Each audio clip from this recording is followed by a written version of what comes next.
결혼 5년 차 수연의 하루는 언제나 비슷하게 흘러갔어요. 아침 6시에 일어나 남편 민호의 아침을 차리고 출근하는 뒷모습을 배웅한 뒤 집안일을 시작했죠. 빨래를 돌리고 설거지를 하고 저녁 메뉴를 고민하는 그런 평범한 일상이었습니다. 다녀올게요. 민호는 언제나처럼 짧은 인사만 남기고 현관문을 나섰어요. 수연은 그 뒷모습을 바라보며 작게 미소 지었습니다. 특별히 행복하지도 그렇다고 불행하지도 않은 그저 그런 결혼 생활이었죠. 시댁과의 관계도 그랬어요. 시어머니 박순자는 까다로운 편이었지만 수연은 최대한 맞춰드리려 애썼습니다. 명절 때마다 친정보다 시댁에 더 오래 머물렀고 시어머니가 좋아하시는 음식을 배워서 만들어 드리기도 했어요. 그래도 우리 며느리가 착하긴 하네. 가끔 시어머니가 이런 말을 할 때면 수연은 조금이나마 인정받는 기분이 들었습니다. 하지만 어딘가 허전한 마음은 지울 수가 없었어요. 민호는 점점 집에 늦게 들어왔고 대화는 점점 줄어들었으니까요.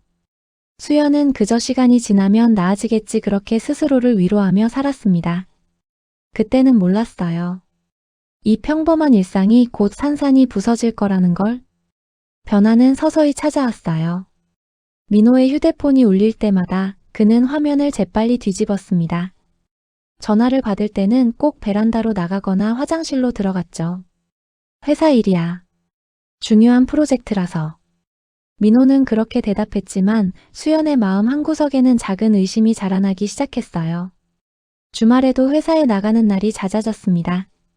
저녁 약속도 늘어났고 늦게 들어올 때면 술 냄새보다 향수 냄새가 더 진하게 풍겼어요. 수연이 아는 향이 아니었죠. 오늘 회식했어? 응, 부장님이랑 몇 명이서. 대답은 짧았고 눈은 수연을 제대로 마주치지 않았습니다. 어느 날은 민호의 셔츠 깃에 묻은 립스틱 자국을 발견했어요. 수연은 가슴이 철렁 내려앉는 걸 느꼈지만 조용히 세탁기에 넣으며 혼잣말처럼 중얼거렸죠. 회식 자리에서 실수로 묻었겠지. 스스로를 설득하려 애썼어요. 의심하고 싶지 않았으니까요. 하지만 밤마다 혼자 누운 침대는 점점 더 넓고 차갑게 느껴졌습니다. 옆자리는 비어있고 민호는 소파에서 자는 날이 많아졌어요. 요즘 너무 피곤해서. 코 골까봐. 그의 변명을 들으며 수연은 천천히 무너져 내리고 있었습니다. 하지만 아직은 확신할 수 없었죠. 그저 불안한 예감만이 가슴속에서 자라나고 있었어요. 그날은 평소보다 일찍 장을 보러 나갔던 날이었어요. 시어머니께 드릴 반찬 재료를 사러 집 근처 대형마트에 들렀죠. 카트를 밀며 채소 코너를 지나가는데 저 멀리 익숙한 뒷모습이 보였습니다. 민호였어요. 오늘 회사 간다고 했는데. 수연의 발걸음이 저절로 멈췄습니다. 그런데 민호 옆에는 젊은 여자가 서 있었어요. 두 사람은 장바구니를 함께 들고 뭔가 이야기하며 웃고 있었죠. 너무나 자연스러운 모습이었습니다. 마치 오래된 부부처럼. 수연의 손에서 카트가 미끄러질 뻔했어요. 심장이 미친 듯이 뛰기 시작했죠. 그 순간 민호가 그 여자의 허리에 손을 올렸습니다. 여자는 민호의 어깨에 머리를 기대며 상냥하게 웃었어요. 두 사람은 과일을 고르며 속삭이듯 대화를 나눴습니다. 세상이 멈춘 것 같았어요. 수연은 그 자리에 얼어붙어 버렸죠. 숨을 쉬는 것조차 잊은 채 그저 두 사람을 바라보기만 했습니다. 민호는 여자가 고른 사과를 봉투에 담아주었어요. 그리고는 그녀의 이마에 가볍게 입맞춤을 했습니다. 대형마트 한복판에서 아무렇지도 않게. 그제야 수연의 눈에서 눈물이 흘러내렸어요. 다리에 힘이 풀려 그 자리에 주저앉을 뻔했지만 간신히 버텼습니다. 떨리는 손으로 핸드폰을 꺼내 사진을 찍었어요. 증거가 필요하다는 생각이 본능적으로 들었던 거죠. 민호는 끝까지 수연을 알아채지 못했습니다. 수연은 카트를 그대로 두고 비틀거리며 마트를 빠져나왔어요. 집으로 돌아오는 길은 기억이 나지 않았어요. 어떻게 운전했는지, 어떻게 집문을 열었는지 수연은 아무것도 생각할 수 없었습니다. 그저 소파에 털썩 주저앉아 멍하니 천장만 바라봤죠. 핸드폰 속 사진을 다시 꺼내봤어요. 민호와 그 여자가 웃고 있는 모습이 선명하게 찍혀 있었습니다. 현실이었죠. 꿈이 아니었어요. 눈물이 주르륵 흘러내렸습니다. 내가 뭘 잘못한 걸까? 수연은 지난 5년을 되돌아봤어요. 밥은 제때 차렸고 집은 항상 깨끗하게 유지했습니다. 시댁 행사에도 빠짐없이 참석했고 민호가 원하는 건 최대한 들어주려 했어요. 부족한 게 있었나요? 예쁘지 않았나요? 아니면 사랑이 모자랐던 걸까요? 온갖 생각이 머릿속을 휘젓고 지나갔습니다. 밤 10시가 넘어서야 민호가 집에 돌아왔어요. 평소처럼 무표정한 얼굴로 현관문을 열고 들어오더니 소파에 앉은 수연을 보고는 잠깐 멈칫했습니다. 왜 불도 안 켜고 앉아 있어? 어디 아파? 걱정하는 척하는 목소리였어요. 수연은 천천히 고개를 들어 민호를 바라봤습니다. 눈물로 범벅이 된 얼굴을 보여주고 싶지 않았지만 이미 늦었죠. 당신 오늘 어디 갔다 왔어요? 회사. 왜? 거짓말이 너무나 자연스럽게 흘러나왔어요. 수연은 쓴웃음을 지었습니다. 마트에서 봤어요. 그 여자랑 같이 있는 거. 민호의 얼굴이 굳어졌어요. 순간의 침묵이 흘렀습니다. 그리고 민호는 한숨을 쉬며 소파 반대편에 앉았죠. 미안. 그게 끝이었어요. 변명도 설명도 없었습니다. 수연의 가슴이 찢어지는 것 같았어요. 밤새 한숨도 자지 못했어요. 민호는 별도 방에서 잤고 수연은 거실 소파에 앉아 아침을 맞이했습니다. 눈은 퉁퉁 부어 있었고 머릿속은 온통 하얗게 비어버린 것 같았죠. 이제 어떻게 하지? 이혼을 해야 할까요? 아니면 참고 살아야 할까요? 수연은 답을 찾을 수가 없었어요. 그때 문득 시어머니 박순자의 얼굴이 떠올랐습니다. 결혼할 때부터 시어머니는 늘 말씀하셨죠. 우리 아들 잘 부탁한다. 민호는 귀하게 자라내니까 잘 챙겨줘야 해. 수연은 그 말을 믿고 정말 열심히 민호를 챙겼어요. 5년 동안 단 한 번도 큰 소리 낸 적 없이 착한 며느리로 살았습니다. 시어머니께 말씀드려야겠어. 어쩌면 시어머니가 민호를 설득해 주실지도 몰라요. 가족인데 며느리 편을 들어주실 수도 있지 않을까요? 수연은 떨리는 손으로 가디건을 걸치고 집을 나섰습니다. 시댁까지는 차로 30분 거리였어요. 운전하는 내내 가슴이 두근거렸죠. 어떻게 말씀드려야 할까, 시어머니는 뭐라고 하실까 온갖 생각이 머릿속을 스쳐 지나갔습니다. 시댁 앞에 도착했을 때 수연은 잠시 차 안에 앉아 심호흡을 했어요. 괜찮아, 시어머니는 이해해 주실 거야. 스스로를 다독이며 차에서 내렸습니다. 초인종을 누르자 곧 시어머니의 목소리가 들렸어요. 누구세요? 어머님, 저 수연이에요. 수연이? 무슨 일이야? 문이 열리고 박순자가 의아한 표정으로 수연을 바라봤습니다. 수연의 퉁퉁 부은 눈을 보더니 시어머니의 눈썹이 살짝 찌푸려졌어요. 왜 이래? 울었어? 어머님 할 말씀이 있어서 왔어요. 수연의 목소리는 떨리고 있었습니다. 시어머니는 수연을 거실로 들였어요. 하지만 따뜻한 차 한 잔 내오지 않았습니다. 그저 소파에 앉아 팔짱을 끼고는 불편한 표정으로 수연을 바라봤죠. 그래서 무슨 일인데? 수연은 가방에서 핸드폰을 꺼냈어요. 떨리는 손으로 어제 찍은 사진을 보여드렸습니다. 어머님, 민호가 다른 여자랑 바람을 피우고 있어요. 사진 속에는 민호와 젊은 여자가 다정하게 장을 보는 모습이 찍혀 있었어요. 명백한 증거였죠. 하지만 박순자의 반응은 수연의 예상과 달랐습니다. 그래서? 차갑고 무덤덤한 목소리였어요. 수연은 순간 귀를 의심했습니다. 어머님, 민호가 지금 불륜을 저지르고 있다고요. 이걸 보시면. 봤어. 그래서 내가 어쩌라고? 박순자는 한숨을 푹 쉬며 다리를 꼬았어요. 마치 귀찮다는 듯한 태도였죠. 남자들은 원래 그래. 밖에서 바람 한두 번 피우는 거야 뭐 대수야. 네가 집안일이나 잘하고 조용히 살면 되는 거지. 수연은 믿을 수가 없었어요. 이게 시어머니의 입에서 나올 말인가요? 어머님, 그게 무슨 말씀이세요? 민호가 지금 가정을 배신한 건데. 배신? 야, 너 지금 우리 아들을 뭘로 보는 거야? 박순자의 목소리가 날카로워졌습니다. 우리 민호가 얼마나 능력 있는 사람인데. 그 정도 회사 다니는 남자면 여자들이 줄 서는 거 당연한 거 아냐? 오히려 네가 고마워해야지. 수연의 입술이 파르르 떨렸어요. 어머님.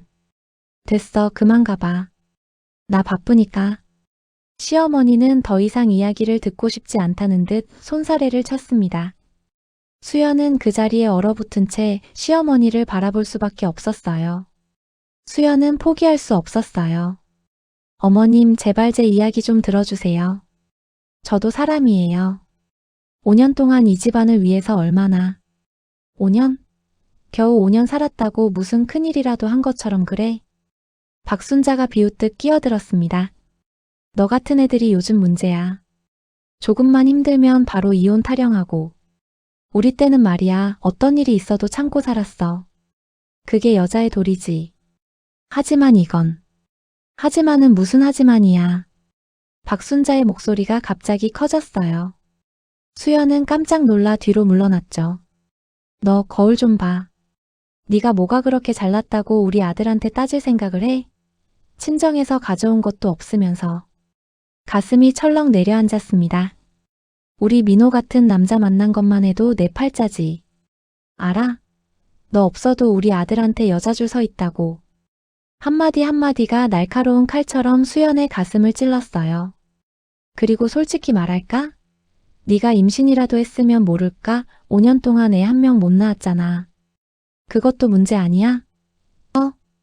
수연의 눈에서 눈물이 주르륵 흘러내렸습니다. 아이는 민호가 아직은 이르다고 해서. 변명하지 마. 결국 내 탓이야. 능력도 없으면서 따지기만 하고. 박순자는 냉정하게 말을 이었어요. 내 아들이 밖에서 좀 놀았다고 뭐 어때? 그까짓 거 눈 감아주면 되지. 아니면 네가 더 잘해서 아들 마음을 붙들어야지.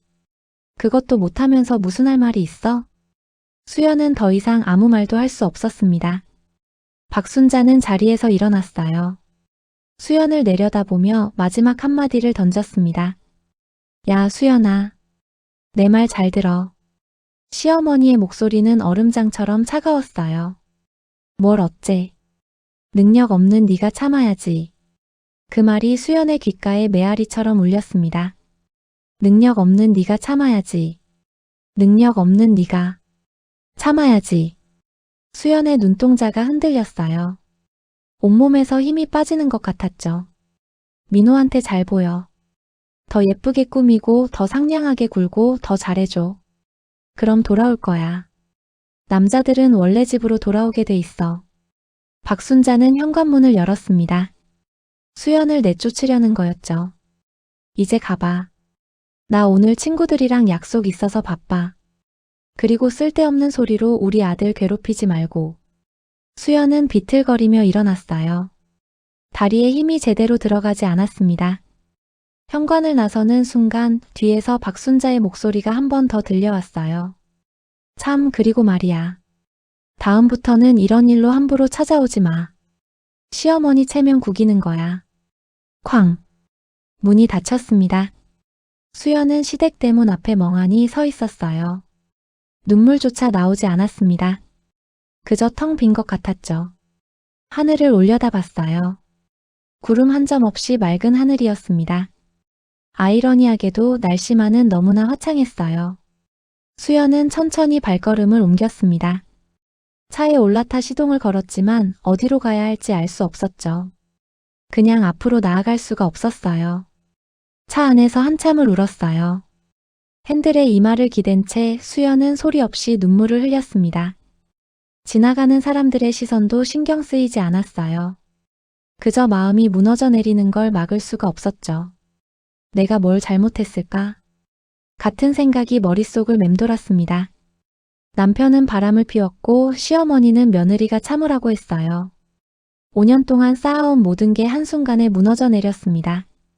수연은 자신이 초라하게 느껴졌어요. 능력이 없다고요? 친정에서 가져온 게 없다고요? 맞는 말이었습니다. 수연의 친정은 그리 부유하지 않았어요. 아버지는 조용히 사시는 분이었고 어머니는 일찍 돌아가셨죠. 결혼 지참금도 변변치 않았고 시댁에 큰 도움을 드린 적도 없었습니다. 그래서 더 열심히 살았어요. 부족한 걸 노력으로 채우려고 했죠. 하지만 결국 아무 소용이 없었던 걸까요? 해가 중천에 떠 있었어요. 사람들은 각자의 일상을 살아가고 있었습니다. 누군가는 웃고, 누군가는 걷고, 누군가는 장을 보고. 수연만 멈춰 있었죠. 한참을 그렇게 앉아 있다가 문득 핸드폰을 꺼냈어요. 연락처를 하나씩 내리다가 한 이름 앞에서 손가락이 멈췄습니다. 아버지. 결혼 후 거의 연락하지 않았던 번호였어요. 시댁 눈치도 보였고 친정의 짐이 되고 싶지 않았으니까요. 하지만 지금은 너무 힘들었습니다. 수연은 떨리는 손가락으로 통화 버튼을 눌렀어요. 신호음이 울렸습니다. 한 번, 두 번, 세 번. 그리고 전화가 연결됐어요. 여보세요? 오랜만에 듣는 아버지의 목소리였습니다. 아빠. 수연의 목소리는 떨리고 있었어요. 수연이? 웬일이니? 무슨 일 있어? 아버지는 평소처럼 차분한 목소리였습니다. 하지만 딸의 울먹이는 목소리를 듣는 순간 말투가 조금 달라졌죠. 수연아, 왜 그래? 무슨 일 있니? 아빠 나나. 말이 제대로 나오지 않았어요. 목이 메었고 눈물이 또다시 흘러내렸습니다. 천천히 말해봐. 아빠가 들을게. 아버지의 부드러운 목소리에 수연은 그동안 참았던 모든 걸 쏟아냈어요. 민호가 바람을 피운 것, 시어머니에게 찾아갔던 것, 그리고 돌아온 모욕적인 말들까지 하나도 빠짐없이 이야기했습니다. 능력 없는 네가 참으래요. 아빠 나 정말 잘못 산 걸까? 내가 부족해서 이런 일이 생긴 걸까? 전화기 너머로 한동안 침묵이 흘렀어요. 아버지는 아무 말도 하지 않았습니다. 다만 깊고 무거운 숨소리만 들렸죠. 아빠, 수연아. 아버지의 목소리는 평소와 달랐어요. 낮고 무겁고 어딘가 단단한 느낌이었습니다. 너는 아무 잘못이 없어. 절대로. 하지만 듣기만 해. 아빠가 지금 가는 길이야. 집에 있어. 아빠 괜찮아. 그냥 하소연하고 싶었어. 아니야. 아빠가 직접 가볼게. 아버지의 목소리에는 확고한 결심이 담겨 있었어요. 수연아, 너는 우리 집 딸이야. 누구한테도 함부로 당할 이유가 없어. 알겠지? 수연은 눈물을 닦으며 고개를 끄덕였습니다. 아버지가 볼 수 없는데도 말이에요. 응, 아빠. 집에 가 있어. 금방 갈게. 전화가 끊어졌습니다. 수연은 핸드폰을 꼭 쥔 채 한동안 멍하니 앉아 있었어요. 이상했습니다. 아버지의 목소리가 평소와 너무 달랐으니까요. 전화를 끄는 아버지 강태주는 깊은 한숨을 내쉬었어요. 그는 지금 자신의 회사 사무실에 앉아 있었습니다. 넓고 고급스러운 회장실이었죠. 창밖으로는 서울 시내가 한눈에 내려다 보였어요. 강태주는 조용히 살아온 사람이었습니다. 재계의 거물이었지만 언론의 얼굴을 드러내지 않았어요. 화려한 파티나 사교 모임도 피했죠. 그저 묵묵히 일하고 필요한 일만 했습니다. 특히 딸 수연이 결혼한 후로는 더욱 조용히 지냈어요. 수연이 시댁 눈치를 볼까봐 일부러 연락도 자주 하지 않았습니다. 딸이 행복하게 살고 있다고 믿었으니까요. 하지만 오늘 딸의 울음소리를 듣는 순간 강태준의 무언가가 깨어났습니다. 비서실장. 인터폰 버튼을 눌렀어요. 곧 문이 열리며 비서실장이 들어왔습니다. 예, 회장님. 지금 당장 법무팀 불러. 그리고 DK그룹 인사자료 다 가져와. DK그룹이요? 저희 계열사 중 하나인. 응. 내 사위가 다니는 회사지. 비서실장의 눈이 커졌어요. 강태주는 평소 가족 이야기를 거의 하지 않는 사람이었으니까요. 그리고 박순자 그 사람 재산 상황이랑 친인척 관계 다 조사해. 무슨 일이신지 여쭤봐도 될까요? 강태주는 창밖을 바라보며 차갑게 대답했어요. 내 딸한테 함부로 한 사람들이 있어. 비서실장의 등골에 오싹한 기운이 흘렀습니다. 강태준 회장은 평소 온화한 사람이었지만 지금의 그는 달랐어요. 차갑고 냉정하고 단호했죠. 30분 안에 다 준비해. 알겠습니다. 비서실장이 재빨리 나가고 강태준은 다시 창밖을 바라봤어요. 수연아, 아빠가 미안하다. 조용히 살라고 눈에 띄지 말라고 했던 게 잘못이었을까요? 이제는 달랐습니다. 자신의 딸을 지킬 때였어요. 수연은 집으로 돌아왔어요. 거실에 앉아 멍하니 시간을 보냈습니다. 아버지가 온다고 했지만 사실 기대는 하지 않았어요. 아버지가 뭘 할 수 있을까요? 수연의 친정은 평범했습니다. 아버지 강태주는 늘 조용한 분이었어요. 말이 많지 않았고 표현도 서툴렀죠. 수연이 어렸을 때부터 그랬습니다. 아빠 학교에서 1등 했어. 그래. 잘했네. 짧은 대답뿐이었어요. 하지만 수연은 알았습니다. 아버지가 자랑스러워 하신다는 걸요. 어머니가 돌아가신 후로 아버지는 더욱 말이 없어졌어요. 수연을 혼자 키우느라 고생하셨지만 단 한 번도 힘든 내색을 하지 않으셨죠. 아빠는 뭐 하는 사람이야? 친구들이 물어볼 때마다 수연은 애매하게 대답했어요. 그냥 회사 다녀. 아버지의 직업이 정확히 뭔지 몰랐습니다. 늘 바쁘게 사셨고 집에는 늦게 들어오셨죠. 하지만 수연에게 필요한 건 다 해주셨어요. 결혼할 때도 그랬습니다. 수연아, 결혼 준비 다 됐니? 응, 아빠. 그런데 지참금이 좀 적은 것 같아서. 괜찮아. 네가 행복하면 돼. 아버지는 그렇게 말씀하셨어요. 시댁에서 뭐라고 하지 않을까 걱정했지만 아버지는 신경 쓰지 말라고 하셨죠. 수연은 그저 평범한 집안의 딸이라고 생각했어요. 그래서 시댁에서도 자신감이 없었고 더 열심히 살려고 노력했던 겁니다. 하지만 지금 생각해보니 이상한 점들이 있었어요. 집은 작았지만 위치가 좋았고 수연이 원하는 건 다 해주셨어요. 대학 등록금도 단 한 번 밀린 적이 없었죠. 아빠가 정확히 뭐 하시는 분이었지? 수연은 그제야 궁금해졌습니다. 다음 날 아침이 밝았어요. 수연은 거의 잠을 못 잤습니다. 민호는 여전히 별도 방에서 잤고 두 사람은 아침 식사도 따로 했죠. 오전 10시쯤 초인종이 울렸어요. 수연은 깜짝 놀라 현관으로 달려갔습니다. 문을 열자 아버지 강태준이 서 있었어요. 아빠. 수연아. 아버지는 수연을 꽉 안아주었습니다. 수연은 아버지 품에 안겨 또다시 울음을 터뜨렸어요. 괜찮아. 이제 괜찮아. 아버지의 목소리는 따뜻했지만 그 눈빛은 달랐습니다. 단호하고 차가운 무언가가 담겨 있었죠. 사위는 어디 있니? 회사 갔어요. 그래. 그럼 우리 시댁에 가볼까? 네. 아빠, 시댁은 왜? 괜찮아. 아빠가 할 이야기가 있어.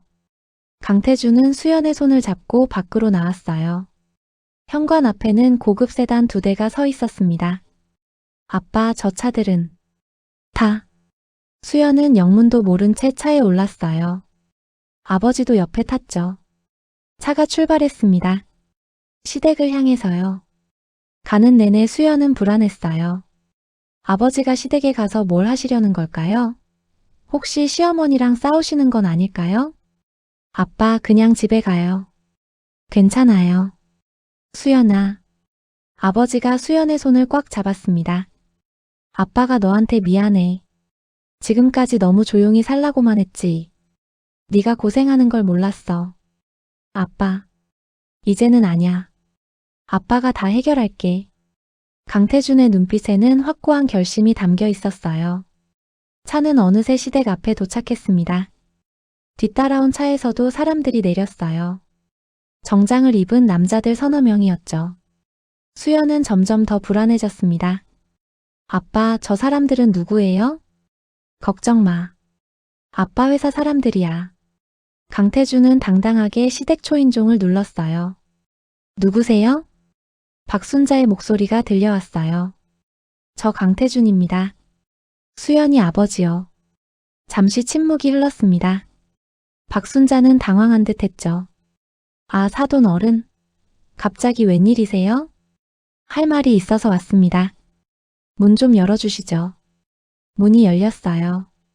박순자는 수연과 강태준을 보더니 뒤에 서 있는 정장 차림의 남자들을 보고는 눈이 커졌습니다. 이 사람들은 누구? 제 비서들입니다. 들어가도 될까요? 강태준의 목소리는 공손했지만 거절할 수 없는 무게가 담겨 있었어요. 박순자는 어쩔 수 없이 일행을 거실로 안내했습니다. 갑자기 오시면 준비가 안 돼서 차라도 한 잔 드릴까? 괜찮습니다.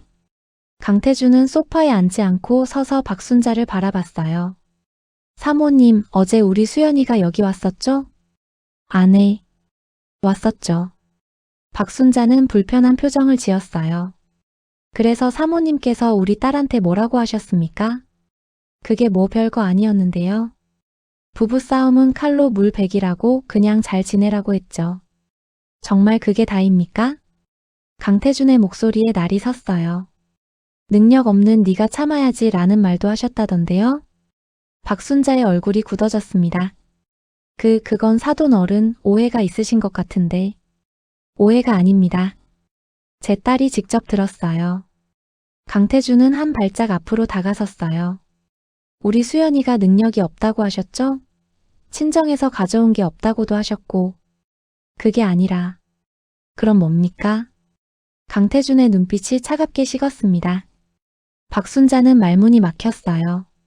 그때 뒤에 있던 비서 한 명이 조용히 서류 봉투를 강태준에게 건넸습니다. 사모님, 이거 한번 보시죠. 강태준은 서류를 꺼내 테이블 위에 펼쳤어요. 이게 뭐죠? 박순자가 의아한 표정으로 물었습니다. DK그룹 주식 소유 현황입니다. DK그룹이요? 그게 왜? 박순자는 갑자기 표정이 굳었어요. DK그룹은 민호가 다니는 회사였으니까요. 보시면 아시겠지만 DK그룹의 최대 주주는 태준 인베스트먼트입니다. 지분 68%를 보유하고 있죠. 강태준은 차분하게 설명했어요. 그리고 이태준 인베스트먼트의 대표이사는 접니다. 순간 거실의 공기가 얼어붙었어요. 박순자는 믿을 수 없다는 표정으로 강태준을 바라봤습니다. 뭐라고요? 그게 무슨... 쉽게 말하면 말이죠. 강태준은 박순자를 똑바로 쳐다봤습니다. 제 사위 민호 씨가 다니는 회사 제가 주인입니다. 박순자의 얼굴에서 핏기가 싹 가셨어요. 그럴 리가 사돈 어른은 평범하게 살았죠. 일부러요. 제 딸이 시댁 눈치 안 보고 살았으면 해서요. 강태준의 목소리는 낮고 단단했어요. 그런데 제가 실수를 했습니다. 우리 수연이가 여기서 무시당하고 있을 줄은 몰랐어요. 아니에요. 오해세요. 전 그냥. 어제 우리 딸한테 뭐라고 하셨죠? 능력이 없다고. 친정에서 가져온 게 없다고. 박순자는 입술을 떨며 뒷걸음질 쳤어요. 제 딸이 능력이 없다고요? 강태준은 또 다른 서류를 꺼냈습니다. 강수현. 서울대 경영학과 수석 졸업. 공인회계사 자격증 보유. 결혼 전에는 대기업 재무팀에서 일했죠. 결혼 후에 본인이 그만뒀을 뿐입니다. 수연도 몰랐던 사실이었어요. 아버지가 자신의 이력을 이렇게 정리해 두셨다니. 그리고 친정에서 가져온 게 없다고요? 강태준은 쓴웃음을 지었습니다. 제 자산이 얼마인지 아십니까? 박순자는 대답할 수 없었어요. 제 개인 자산은 약 2조 원 정도 됩니다. 강태준의 말에 박순자는 그 자리에 주저앉을 뻔했어요. 2조? 네. 그리고 제가 운영하는 회사들의 총 매출은 연 15조 원 정도 되죠. DK그룹도 그중 하나고요. 박순자의 입이 떡 벌어졌습니다. 그러니까 쉽게 말하면 말이죠, 사모님. 강태준은 차갑게 웃었어요. 제 딸을 무시하실 분이 아니시라는 겁니다. 사돈 어른 제가 몰라서 정말 몰라서 그랬어요. 박순자는 떨리는 목소리로 변명하기 시작했어요. 만약 알았다면 절대 그런 말 안 했을 거예요. 정말이에요. 알았으면 안 했다고요? 강태준의 목소리가 낮아졌습니다. 그럼 모르니까 함부로 해도 된다는 말씀입니까? 아니 그게 아니라. 제 딸이 재벌 딸이면 존중하고 평범한 집 딸이면 무시해도 된다는 겁니까? 박순자는 말문이 막혔어요. 강태준은 깊은 한숨을 쉬었습니다. 실망입니다, 사모님. 사람을 그렇게 대하시면 안 되죠. 그때 밖에서 차 소리가 들려왔어요. 누군가 급하게 도착한 것 같았습니다. 어머니, 나왔어요. 현관문이 열리며 민호가 뛰어들어왔어요. 그의 얼굴은 새하얗게 질려 있었습니다. 민호야. 박순자가 아들을 보자 울음을 터뜨렸어요. 민호는 거실로 들어오다가 강태준과 정장 차림의 남자들을 보고는 멈칫했습니다. 장인어른? 그래요, 사위. 왔습니다. 강태준은 민호를 차갑게 바라봤어요. 민호의 얼굴에서 식은땀이 흘러내렸습니다. 회사에서 급히 전화를 받았어요. 비서실에서 연락이 왔죠. 회장님께서 직접 오셨습니다. 당장 집으로 가보세요. 그제야 민호는 깨달았습니다. 자신의 장인이 누군지. 민호는 회사에서 황급히 뛰쳐나왔어요. 사실 오전에 이상한 일이 있었습니다. 갑자기 임원회의가 소집됐고 회장실에서 급한 보고가 있다는 이야기가 돌았죠. 민호 씨 혹시 회장님과 개인적인 관계가? 부장이 조심스럽게 물어봤어요. 회장님이요? 아니요, 뵌 적도 없는데요? 민호는 의아해했습니다. 회사가 크다 보니 실제 오너를 본 직원은 거의 없었으니까요. 그런데 비서실에서 전화가 왔죠. 이민호 과장님 지금 당장 댁으로 가보세요. 회장님께서 방문하셨습니다. 회장님이요? 우리 집에? 네. 그리고 과장님 장인어른이시라고 합니다. 전화를 받는 순간 민호의 머릿속이 하얗게 변했어요. 장인이 회장? 강태준 회장이 자신의 장인이라고? 말도 안 됐습니다. 장인은 평범한 사람이었어요.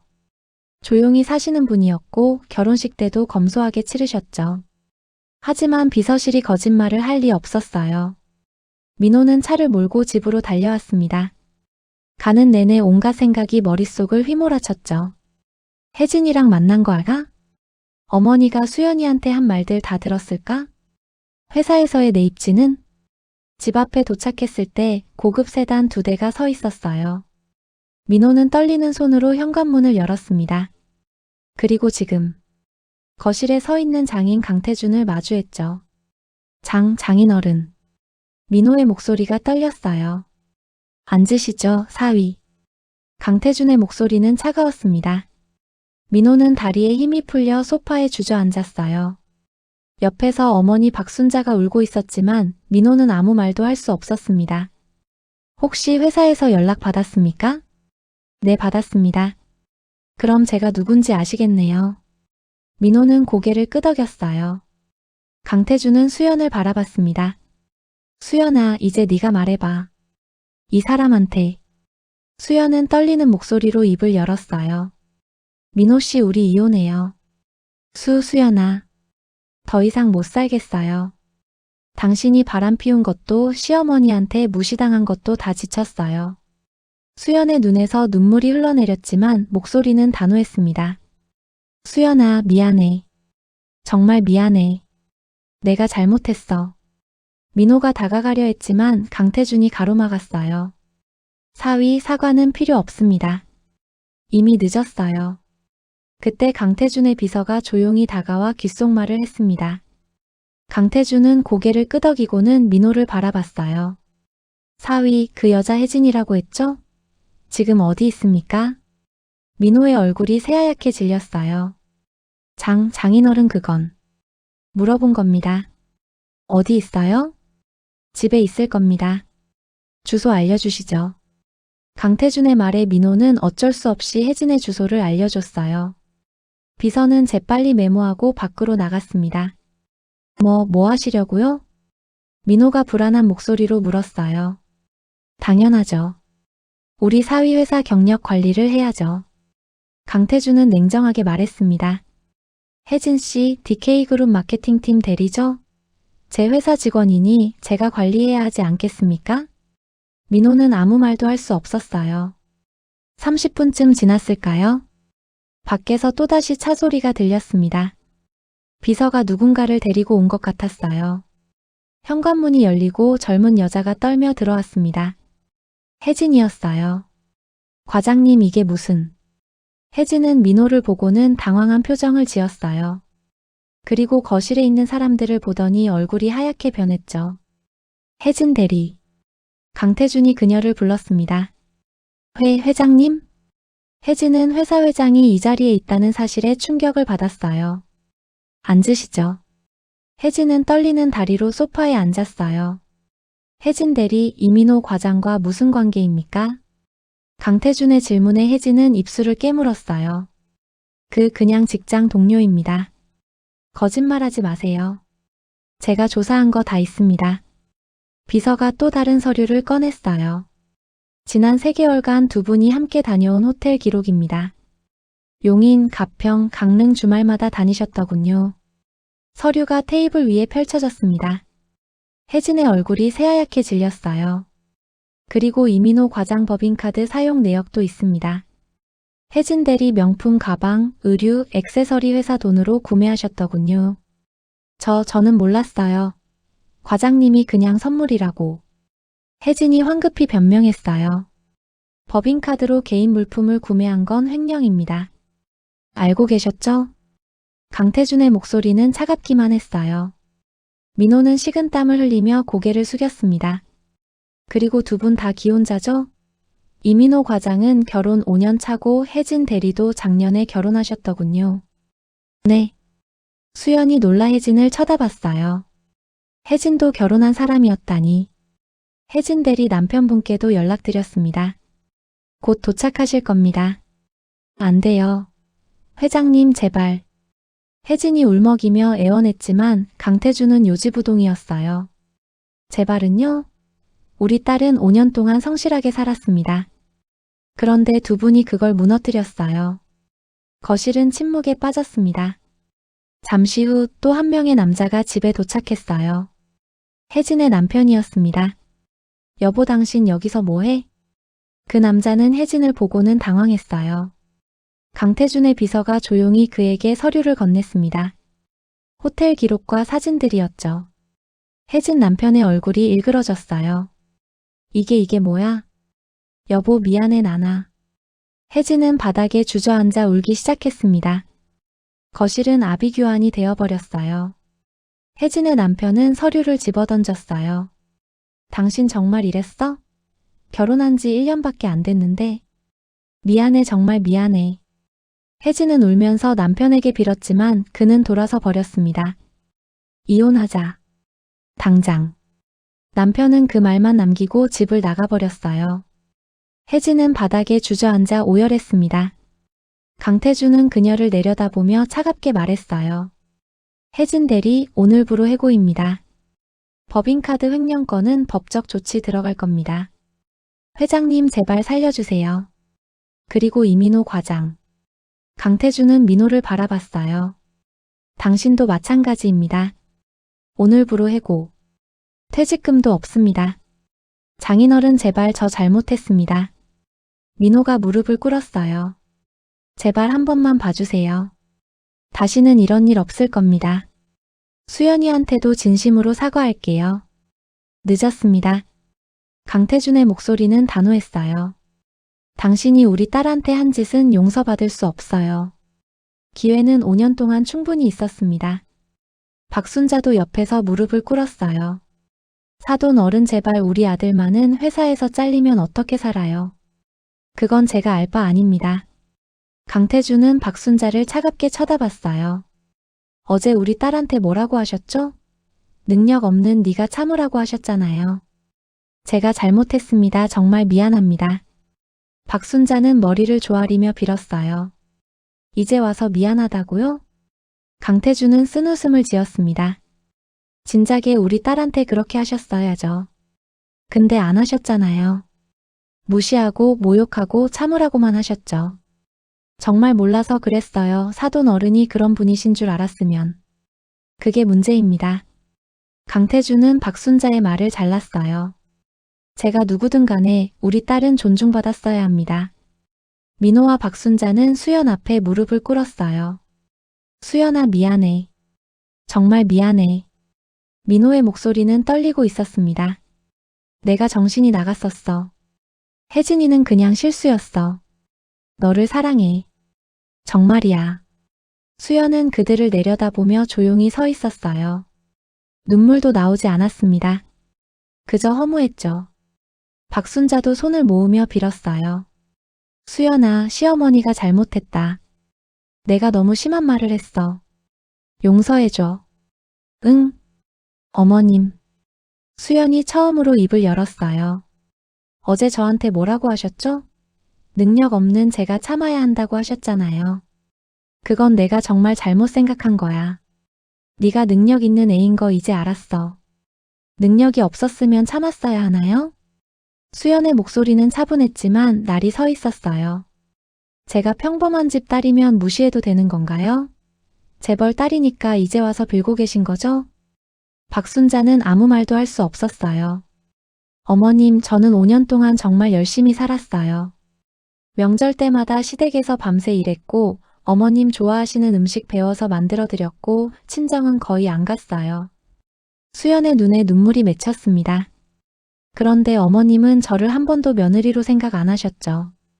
그냥 아들 시중 드는 사람 정도로만 생각하셨잖아요. 아니야, 수연아. 이제 와서 미안하다고 하지 마세요. 너무 늦었어요. 수연은 민호를 바라봤어요. 민호 씨도요. 5년 동안 저한테 관심도 없으면서 이제 와서 사랑한다고 하지 마세요. 수연아, 제발. 저 이제 지쳤어요. 더 이상 못하겠어요. 수연의 목소리가 떨렸습니다. 이혼할게요. 서류 준비해주세요. 민호는 수연의 치마 끝을 잡았어요. 수연아, 제발 한 번만 더 기회를 줘. 내가 변할게. 정말 변할게. 기회는 5년 동안 충분히 있었어요. 수연은 차갑게 말하며 민호의 손을 뿌리쳤습니다. 매일 밤 혼자 잠들 때, 당신 늦게 들어올 때, 향수 냄새 맡을 때 그때 저한테 한 번이라도 미안하다고 했어요. 미안해, 정말 미안해. 이제 그 말 듣고 싶지 않아요. 수연은 아버지를 바라봤어요.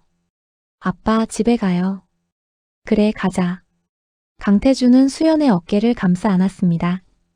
사돈 어른. 제발. 박순자가 강태준의 바지를 붙잡았어요. 우리 아들 회사에서 잘리면 어떻게 살아요? 제발 한 번만 봐주세요. 놓으세요. 강태준의 목소리는 차가웠습니다. 제 딸이 5년 동안 어떻게 살았는지 아십니까? 사모님 눈치 보면서, 사위 눈치 보면서 그렇게 힘들게 살았어요. 제가 잘못했어요. 정말 잘못했어요. 이제 와서 늦었습니다. 강태준은 박순자의 손을 떼어냈어요. 그리고 한 가지 더 알려드릴 게 있습니다. 뭔데요? 이 집 제 소유입니다. 박순자의 눈이 커졌어요. 5년 전 민호 씨가 이 집 살 때 제가 대출 보증 섰죠. 근데 그 대출금을 제가 다 갚았습니다. 몰래요. 그게 무슨. 명의는 민호 씨로 되어 있지만 실제 소유주는 저예요. 서류상으로는요. 강태준은 냉정하게 말했습니다. 이혼하면 이 집도 정리될 겁니다. 준비하세요. 박순자는 그 자리에 주저앉아 버렸어요. 그럼 우리는 어디서 살아요? 그건 제가 알 바 아닙니다. 강태준은 수연을 데리고 집을 나섰습니다. 뒤에서 민호와 박순자의 울음소리가 들려왔지만 수연은 돌아보지 않았어요. 차 안은 조용했어요. 수연은 창밖을 바라보며 아무 말도 하지 않았습니다. 눈물도 나오지 않았어요. 그저 텅 빈 것 같았죠. 수연아. 아버지가 조용히 불렀어요. 응, 아빠. 괜찮니? 모르겠어요. 수연은 솔직하게 대답했습니다. 후회하진 않아요. 이혼하는 게 맞는 것 같아요. 그런데 마음이 복잡해요. 그럴 수 있어. 5년이란 시간이 있었으니까. 아버지는 수연의 손을 꽉 잡아주었어요. 아빠가 미안해. 진작에 알았어야 했는데. 아빠 잘못 아니에요. 아냐. 내가 너무 조용히 살라고만 했어. 네가 고생하는 걸 몰랐지. 강태준은 깊은 한숨을 쉬었습니다. 사실 결혼할 때도 고민이 많았어. 내 신분을 밝히고 결혼하는 게 나을지 아니면 평범하게 하는 게 나을지. 왜 말씀 안 하셨어요? 네가 평범하게 사랑받기를 바랐어. 돈 때문에, 배경 때문에 결혼하는 게 아니라 진짜 너를 사랑해서 결혼하는 거였으면 좋겠다고 생각했지. 아버지의 목소리에는 후회가 묻어났어요. 그게 실수였나 봐.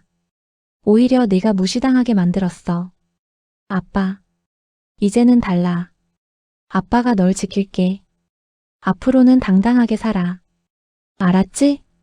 수연은 고개를 끄덕였어요. 창밖으로 서울거리가 지나갔습니다. 새로운 시작이 기다리고 있었어요. 두렵기도 했지만 어딘가 홀가분한 느낌도 들었죠. 아빠, 나 이제 뭐 하면 좋을까요? 네가 하고 싶은 거 해. 아빠가 다 지원해 줄게. 일 다시 하고 싶어요. 회계사 자격증도 있으니까. 좋아. 우리 회사에서 일할래? 아니면 다른 데 가고 싶어? 수연은 잠시 생각했어요. 아빠 회사에서 일하고 싶어요. 이제는 당당하게. 강태준은 미소를 지었습니다. 그래, 우리 딸. 일주일 후 이혼 조정이 시작됐어요. 민호는 끝까지 이혼을 반대했지만 소용없었습니다. 불륜의 증거가 명확했고 수연의 의지도 확고했으니까요. 재산 분할은 어떻게 하시겠습니까? 변호사가 물었어요. 저는 아무것도 원하지 않아요. 수연이 차분하게 대답했습니다. 집도 차도 예금도 필요 없어요. 그냥 깨끗하게 끝내고 싶어요. 수연 씨, 그래도 법적으로 받을 수 있는 게 됐어요. 전 정말 아무것도 원하지 않아요. 수연의 목소리는 단호했어요. 민호는 그런 수연을 바라보며 눈물을 흘렸지만 수연은 눈길도 주지 않았습니다. 박순자도 조정실 밖에서 기다리고 있었어요. 수연이 나오자 다가와 손을 잡으려 했죠. 수연아, 손 떼세요. 수연은 차갑게 말하며 박순자를 피해갔습니다. 제발 한 번만 더. 어머님, 이제 남입니다. 더 이상 연락하지 마세요. 수연은 돌아보지 않고 법원을 나섰어요. 밖에서 아버지가 기다리고 있었습니다. 다 끝났니? 네, 아빠. 다 끝났어요. 수연은 처음으로 편안한 미소를 지었어요. 이제 정말 끝난 거예요. 고생했어, 우리 딸. 아버지와 딸은 나란히 걸었습니다. 가을 하늘은 맑고 높았어요. 수연은 깊게 숨을 들이마셨죠. 자유로운 기분이었습니다. 2개월 후 이혼이 정식으로 확정됐어요. 수연은 강수연이라는 이름을 되찾았습니다. 그리고 아버지 회사의 재무팀 이사로 일하기 시작했죠. 처음에는 낯설었어요. 하지만 점점 자신감이 붙었습니다. 수연 이사님, 이번 분기 보고서 정말 훌륭했습니다. 임원들이 인정해줬어요. 수연은 능력으로 인정받는 기쁨을 느꼈죠. 퇴근길 아버지와 함께 저녁을 먹으러 갔습니다. 요즘 어때? 일은 괜찮고? 네, 좋아요. 제가 이렇게 일을 잘할 줄 몰랐어요. 원래 잘했어. 그냥 기회가 없었을 뿐이지. 민호는 회사에서 해고된 후 취직이 잘 되지 않았어요. 강태준의 영향력이 미치는 업계에서는 그를 채용하려는 곳이 없었죠. 결국 작은 중소기업에 겨우 들어갔지만 연봉은 이전의 절반도 안 됐습니다. 박순자는 집을 잃고 작은 원룸으로 이사했어요. 민호와 함께 살게 됐죠. 이게 다 그년 때문이야. 박순자는 여전히 수연을 원망했지만 민호는 더 이상 아무 말도 하지 않았어요. 모든 게 자신의 잘못이라는 걸 뼈저리게 느꼈으니까요. 혜진은 남편과 이혼했고 횡령 혐의로 법정에 섰습니다. 집행유예를 받았지만 경력은 완전히 끊겼죠. 한편 수연은 날이 갈수록 밝아졌어요. 회사에서 인정받고 능력을 펼치니까 삶이 즐거워졌습니다. 친구들도 다시 만나기 시작했고 취미생활도 시작했죠. 수연아, 너 요즘 정말 예뻐졌다. 친구가 말했어요. 그래? 나도 그렇게 느껴. 마음이 편하니까 그런가 봐. 수연은 환하게 웃었습니다. 어느 날 회사 로비에서 우연히 민호와 마주쳤어요. 민호는 아버지 회사의 거래처 직원으로 왔던 거였죠. 수연아. 민호는 초라한 모습이었어요. 값싼 정장에 피곤한 얼굴이었죠. 안녕하세요. 수연은 담담하게 인사했습니다. 잘 지내? 네, 덕분에 잘 지내요. 나는 미안해. 정말 미안해. 괜찮아요. 이제 다 지난 일이에요. 수연은 더 이상 미움도 원망도 없었어요. 행복하게 사세요. 그 말만 남기고 수연은 엘리베이터에 올랐습니다. 민호는 그 뒷모습을 멍하니 바라보다가 고개를 떨구었어요. 자신이 얼마나 소중한 사람을 잃었는지 이제야 깨달았지만 너무 늦어버렸습니다. 1년이 흘렀어요. 수연은 이제 완전히 다른 사람이 됐습니다. 자신감 넘치고 당당하고 행복했죠. 회사에서도 승진해서 이사해서 상무가 됐어요. 아버지의 딸이 아니라 능력으로 인정받은 자리였습니다. 수연 상무님, 오늘 미팅 정말 훌륭하셨어요. 후배들이 존경의 눈빛으로 바라봤어요. 고마워요. 다들 수고했어요. 수연은 따뜻하게 웃으며 후배들을 격려했습니다. 퇴근 후 아버지와 함께 저녁을 먹는 자리. 수연아, 요즘 누가 너 소개해달라는 사람이 많더라. 아빠, 저 아직 재혼 생각 없어요. 알아. 그냥 혹시나 해서. 네가 준비되면 천천히 하면 돼. 네, 고마워요. 수연은 편안하게 웃었습니다. 사실 마음 한구석에는 아직 상처가 남아 있었어요. 하지만 예전처럼 아프진 않았죠. 시간이 지나면서 수연은 깨달았습니다. 나는 혼자서도 충분히 행복할 수 있구나. 결혼이 전부가 아니라는 것, 누군가에게 의지하지 않아도 당당하게 살 수 있다는 것을 알게 됐어요. 어느 주말 수연은 혼자 카페에 앉아 책을 읽고 있었습니다. 실례합니다. 여기 앉아도 될까요? 젊은 남자가 조심스럽게 물었어요. 카페가 붐벼서 빈자리가 없었던 거죠. 네, 앉으세요. 수연은 미소를 지으며 고개를 끄덕였습니다. 남자는 감사 인사를 하고 앉았어요. 그리고 자신도 책을 꺼내 읽기 시작했죠. 둘 다 말없이 각자의 시간을 보냈습니다. 그런데 이상하게도 편안했어요. 1시간쯤 지나서 남자가 조심스럽게 말을 걸었어요. 혹시 그 책 재미있나요? 저도 읽으려고 했던 건데. 네, 추천해요. 정말 좋아요. 그렇군요. 저도 사야겠네요. 자연스럽게 대화가 시작됐습니다. 이름은 준혁이었어요. 건축가라고 했죠. 저도 이 근처 카페 자주 와요. 그래요? 저도 주말마다 와요. 그럼 혹시 다음 주에도 오시면 또 뵐 수 있을까요? 준혁은 수줍게 웃었어요. 수연도 미소 지었습니다. 글쎄요, 올 수도 있죠. 한편 민호와 박순자는 여전히 힘든 시간을 보내고 있었어요. 박순자는 작은 원룸에서 아들과 함께 살며 매일 불평을 늘어놓았습니다. 이게 다 누구 때문이야, 그년만 아니었으면.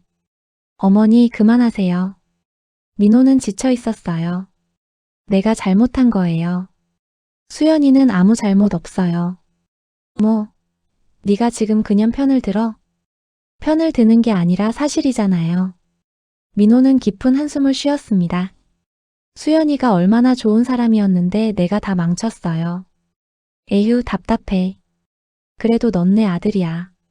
박순자는 여전히 현실을 받아들이지 못했어요. 그러던 어느 날 민호는 길에서 수연을 다시 마주쳤습니다. 수연은 환하게 웃으며 누군가와 대화하고 있었어요. 옆에는 잘생긴 남자가 함께 있었죠. 준혁이었습니다. 민호는 숨어서 그 모습을 지켜봤어요. 수연은 정말 행복해 보였습니다. 예전에 자신과 함께 있을 때와는 비교도 안 될 만큼 밝았죠. 내가 정말 바보였구나. 민호는 뒤돌아섰습니다. 이제는 정말 끝이었어요. 수연에게 다가갈 자격도 이유도 없었습니다. 며칠 후 박순자가 몰래 수연에게 연락을 시도했어요. 회사로 찾아온 거였죠. 수연야, 나야, 시어머니. 로비에서 큰 소리로 부르는 박순자를 보고 경비원들이 제지했습니다. 죄송합니다만 약속 없이는 올라가실 수 없습니다. 나 여기 사위회사인데 왜 못 올라가? 비켜. 소동이 일어나자 수연이 내려왔어요. 어머님. 수연야. 그래, 네가 이겼어. 이제 됐잖아. 우리 좀 살려줘. 어머님, 이미 끝난 이야기예요.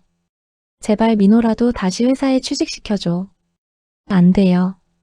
그건 제가 할 수 있는 일이 아니에요. 수연은 단호하게 말했습니다. 그리고 어머님, 다시는 이러지 마세요. 경비 아저씨들 힘들잖아요. 너 이년아. 박순자가 소리를 지르자 경비원들이 그녀를 밖으로 데려갔어요. 수연은 그 모습을 담담하게 바라보다가 돌아서서 엘리베이터에 올랐습니다. 가슴 한편이 아팠지만 이제는 정말 지나간 일이었어요. 2년이 흘렀습니다. 수연은 전무로 승진했어요. 회사에서 가장 젊은 전무였죠. 모두가 그녀의 능력을 인정했습니다. 그리고 준혁과는 천천히 좋은 관계를 이어가고 있었어요. 수연 씨, 오늘 저녁 같이 먹을까요? 좋아요. 어디로 갈까요? 두 사람은 편안하게 대화를 나눴습니다. 급하지 않았어요. 서두르지도 않았죠. 준혁은 수연의 과거를 알고 있었어요. 저는 천천히 갈게요. 수연 씨가 준비될 때까지 기다릴게요. 고마워요. 수연은 진심으로 고마웠습니다. 한편 민호는 여전히 작은 회사에서 일하고 있었어요. 박순자는 건강이 나빠져서 요양병원에 입원했죠. 민호 혼자 어머니 병원비를 대느라 고생하고 있었습니다. 과장님, 야근 좀 해주실 수 있으세요? 네, 알겠습니다. 예전에 당당했던 모습은 찾아볼 수 없었어요. 혜진은 결국 다른 도시로 이사를 갔습니다. 새로 시작하려고 했지만 쉽지 않았죠. 과거의 잘못은 결국 돌아오는 법이었습니다. 어느 날 저녁 수연은 아버지와 산책을 했어요. 아빠, 그때 정말 고마웠어요. 뭐가? 나를 구해줘서요. 아빠가 아니었으면 나 아직도 그 집에서 힘들게 살고 있었을 거예요. 당연한 거였어. 넌 내 딸이니까. 강태주는 수연의 어깨를 두드렸어요. 이제 행복하니? 네, 정말 행복해요. 아빠 덕분이에요. 아니야. 네가 강했던 거야. 수연은 밤하늘을 올려다봤습니다. 별들이 반짝이고 있었어요. 아빠, 나 준혁 씨랑 잘 지내고 있어요. 알아. 좋은 사람 같더라. 언젠가 다시 결혼할 수도 있을 것 같아요. 물론 한참 뒤의 일이겠지만요. 천천히 해. 네가 행복하면 그걸로 충분해. 아버지와 딸은 나란히 걸었습니다. 따뜻한 봄바람이 불어왔어요. 수연의 얼굴에는 평화로운 미소가 번졌습니다. 그로부터 1년 후, 수연은 준혁과 약혼했어요. 조촐하게 가족들만 모여서 식사를 하는 자리였죠. 수연 씨, 평생 행복하게 해줄게요. 나도 준혁 씨를 행복하게 해줄게요. 두 사람은 서로를 바라보며 미소 지었습니다. 강태주는 흐뭇하게 두 사람을 바라봤어요. 준혁 씨, 우리 딸 잘 부탁합니다. 네, 아버님. 꼭 행복하게 해드리겠습니다. 근데 말이야. 강태주는 장난스럽게 웃으며 말했어요. 이번엔 제대로 알리는 거다. 우리 딸이 누군지. 알겠지? 네, 아버님. 수연은 웃었습니다.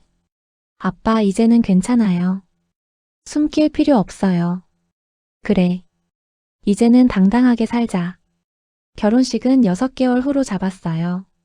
준비하는 과정이 즐거웠습니다. 이번엔 정말 행복한 결혼이었으니까요. 준혁은 수연을 존중했어요. 결정도 함께 했고 의견도 귀 기울여 들었죠. 수연 씨, 이건 어때요? 좋은데?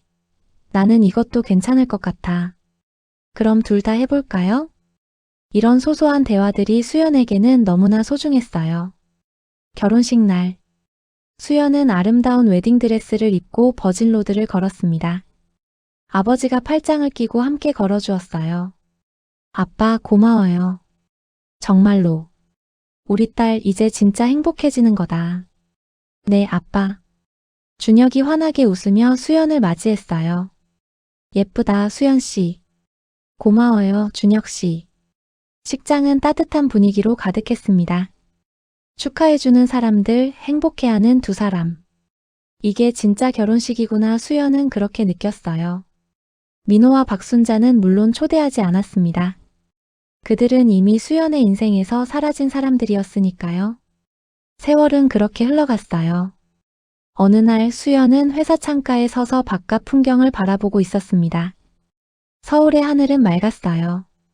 햇살이 따사롭게 내리쬐고 있었죠. 문득 과거가 떠올랐습니다.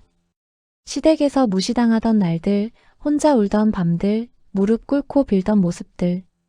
하지만 이제는 아프지 않았어요. 그저 지나간 일일 뿐이었습니다. 수연은 자신이 얼마나 강한 사람인지 깨달았어요.